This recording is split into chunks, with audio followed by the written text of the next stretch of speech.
Dopravci mezi tím pokračují v odvozu turistů, kteří uvízli v Šarm el-Šajchu. Většina sobotních spojů míří do Manchesteru a na londýnské letiště Luton. Egyptské úřady si stěžují, že vzdušný přístav Šarm el-Šajchu je paralyzován horami zavazadel, které britské a teď i ruské aerolinky odmítají brát na palubu. Daily Telegraph zjistil, že hlavním důvodem pro zastavení letu britských strojů ze Šarm el-Šajchu bylo zjištění, že prakticky neexistuje kontrola pro vstup pozemního personálu do areálu letiště. Z Londýna Jiří Vlšek, Český rozhlas. Pákistán nebude přijímat uprchlíky vyhoštěné z Evropské unie. Ta údajně Pákistánce často označovala za teroristy a bez dalšího zkoumání je vracela zpět. Do země prý posílala i občany jiných států. Islámábad proto platnost dohod s Unií o vracení migrantů pozastavil. Evropská komise ale tvrdí, že jí to zatím oficiálně neoznámil. Podle Evropského statistického úřadu Eurostat jsou v poslední době Pákistánci 7. největší skupinou žadatelů o azyl v Evropské unii. Mezi druhým čtvrtletím loňského roku a druhým čtvrtletím letošního roku přijali úřady členských zemí Evropské unie skoro 25 400 žádostí o azyl od pákistánských občanů. Z toho více než čtvrtinu vyřídili kladně. Dalších 7 lidí zemřelo v důsledku zranění, která utrpěli minulý týden při požáru bukurešťského nočního klubu. Neštěstí už tak má 39 obětí. V nemocnici pořád zůstává přes 100 lidí. Z toho 47 je ve vážném nebo kritickém stavu. Požár způsobila pyrotechnická show. Jiskry odpálily zvukovou izolaci, ze které se plameny rozšířily po celé místnosti. Kvůli požáru protestovali v Rumunsku tisíce lidí. Vinili vládu z nedodržování bezpečnostních standardů a z korupce. Premiér Viktor Ponta proto ve středu podal demisi. Prezident Klaus Johannis ve čtvrtek pověřil vedením vlády ministra školství Sorina Pompanoua. O řádném premiérovi jedná s politiky i s představiteli občanské společnosti. Posloucháte zprávy Českého rozhlasu Plus. Lékárníci odmítli tzv. Distanční prodej léků na předpis. Ten umožňuje třeba prodej přes internet. Lékárníci se na tom shodli na společném sjezdu. Podle nich je důležitý kontakt s pacientem kvůli možným rizikům. V místech s nedostatečným internetovým signálem můžou mít obchodníci problém v souvislosti se zavedením elektronické evidence tržeb. Přesné podmínky zatím nejsou dané, ale přístup na internet bude zřejmě nutností. Místa s horším pokrytím zmapoval Český rozhlas. Pokračuje Eliška Malinská. Patří mezi ně třeba Abertami v Krušných horách nebo Horní Blatná. Tým datových žurnalistů Českého rozhlasu zjišťoval, na kterých místech je nedostatečné pokrytí rychlým mobilním internetem. Porovnal mapy připojení s evidencí adres a našel problémy v desítkách tisíc případů, řekl datový žurnalista Jan Cibulka. Zjistili jsme, že v České republice se to dotýká asi 60 000 adres.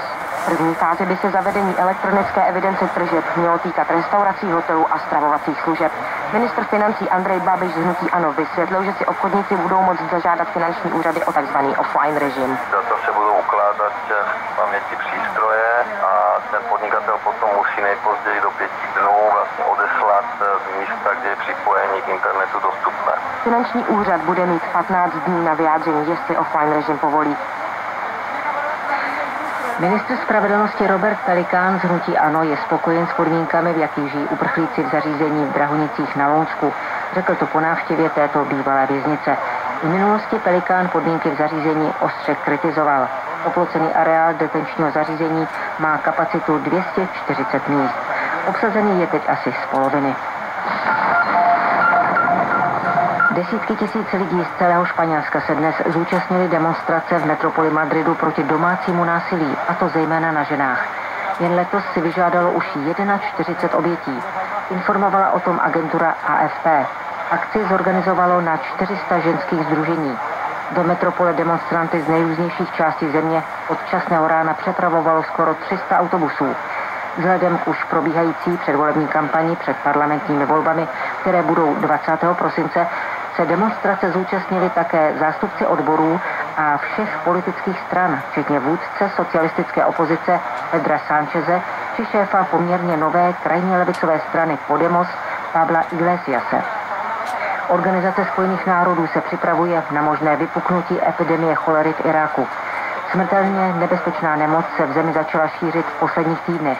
Od poloviny září se nakazilo přes 2200 lidí a 6 z nich už nemoci podlehlo.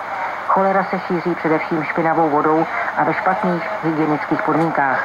Ty se v zemi v poslední době zhoršily kvůli nezvykle silným dešťům, které v okolí Bagdádu způsobily lokální záplavy. V noci bude zataženo až oblačno, ojediněle na severu území místy slabý déšť nebo mrholení, teploty 13 až 9 stupňů. Zítra čekáme většinou polojasno, ráno a dopoledne místy zataženo nízkou oblačností nebo mlhy. Teploty vystoupí na 16 až 20 stupňů. Na horách bude kolem 12 stupňů Celsia. A naším dalším tématem ve vysílání bude bitva na Bílé hoře.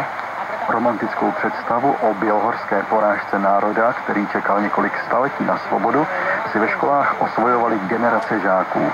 Je ale pravdivá? Jak bychom se měli na bitvu na Bílé hoře dívat dnes? U poslechu vás vítá David Hertog. Historie plus.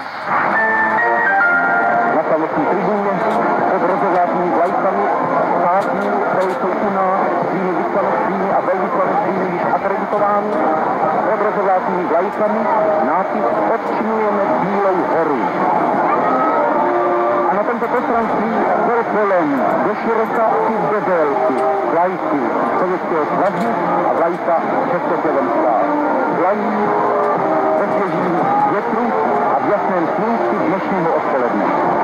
Odčinění Bílé hory. V září 1945 se na Bílé hoře sešly tisíce lidí na manifestaci, která měla, podle pořadatelů, udělat tečku za tehdy 325 let starou událostí, bitvou na Bílé hoře. K nevíře, jak se na konci prvních poválečných prázdnin ta 300 let stará událost hodila. Dekret prezidenta republiky o konfiskaci půdy, cizácké šlechty, Němců, Maďarů a Zrádců je revolučním aktem a velikým činem na cestě k odčinění Bílé hory. Dekret je zároveň vyjádřením vůle československého lidu a rozhodnutí. Pozemkový majetek Němců, Maďarů a Zrádců se již rozděluje a půda se dostává do rukou našich rolníků. A toto rozdělení na přidělení půdy živitelství, tato nová a opravdová pozemková reforma je základním kamenem sociální stavby republiky, kterou budujeme. Je to skoro 400 let, co na Bílé hoře došlo k nevelké bitvě, jejíž důsledky byly pro dějiny českých zemí překvapivě zásadní. A nemůže za to jen samo vojenské střetnutí, ale také ideologický nános, který bitvu obaloval několik dalších století. Třeba mýtu o porážce národa bychom mohli věnovat celé hodiny. Jenže zajímá to vůbec nikoho? Má cenu si tuto událost vůbec připomínat? Hovoří historikové Jaroslav Čechura a po něm Jaroslav Pánek.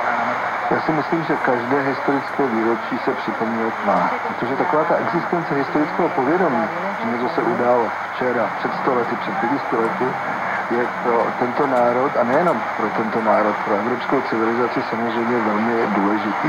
Čili připomínat si Bílou horu, ano, myslím, že ano, protože tam nejde jenom o tu bitvu, která trvala hodinu a půl, ale ta Bílá hora vlastně měla svůj druhý život v tom, že se k němu vracelo zima 19.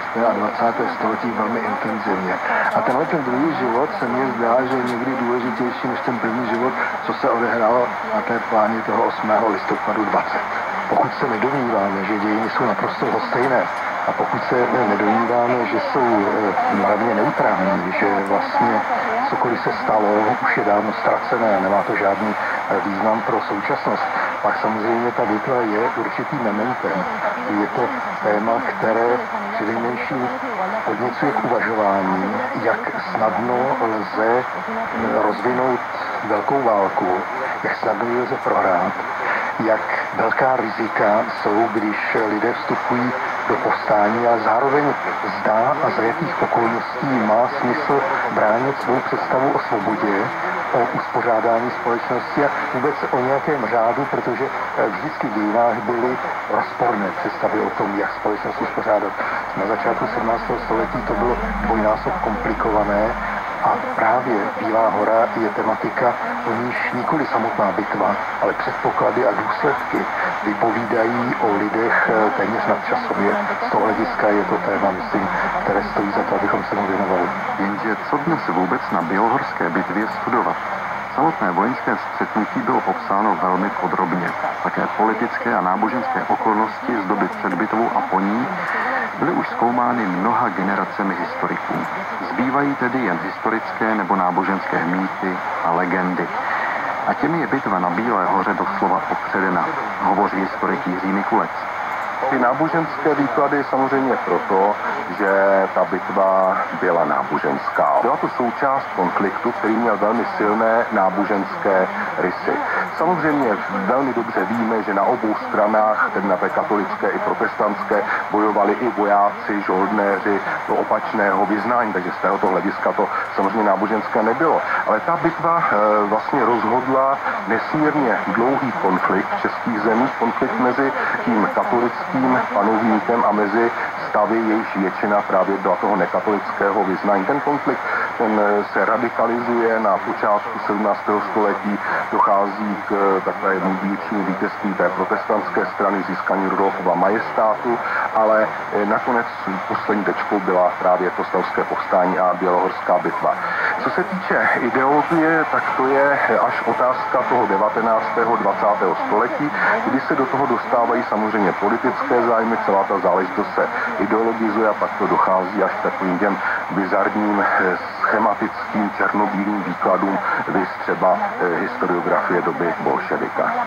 Co se týče těch předsudků, tak v podstatě dnes bych řekl, že v naší společnosti, v té části společnosti, která vůbec o takových věcech uvažuje, existují předsudky o Bílé hoře, které mají dva zdroje. Jedním z těch zdrojů je školství doby socialistické, školství právě s tím marxistickým černobílým pohledem na dějiny, takové ty představy o tom úpění poddaných po Bílé hoře, o té cizácké zlé šlechtě a tak dále a tak dále. Těch příkladů asi si každý vybaví, kdo tohle zažil velmi mnoho. No a druhým, a řekl bych asi trošku menším zdrojem těch černobílých pohledů, schematických a předsudečních, jsou potom takové ty výrazné konfesní pohledy, to znamená protestantský pohled, který skutečně i dnes chápe tu bitvu jakožto totální zlo a neštěstí, katolický, který upozorňuje zase na možnou germanizaci, kdyby v té bitvě nedošlo na další jevy a zase naopak ji chápe jako pozitivum. Ale musím upozornit, to se netýká konfesní historiografie. Ta je, řekl bych, z obou dvou stran mnohem rozumnější, ale týká se to spíš toho laického pohledu na Bílou horu. Je prý to ctí, až na dno, zůstat pod prapory, mít duši nestydatou a mozek bez ceny, být králem mořský a na dno, vzít si bez pokory, na svatbu se zubatou, železné prsteny. Ty mýty, to už je spíš otázka ideologická, a to se tam vyne od prvopočátku. Samozřejmě, až dá velká událost historická, tím spíš války, sebou nesou ten arzenál ideologický z různých stran. A to i případ Bílé hory, tak samozřejmě byla to válka náboženská. Když víme, že pod tím náboženským pláštíkem šlo teda o mocenské politické záležitosti,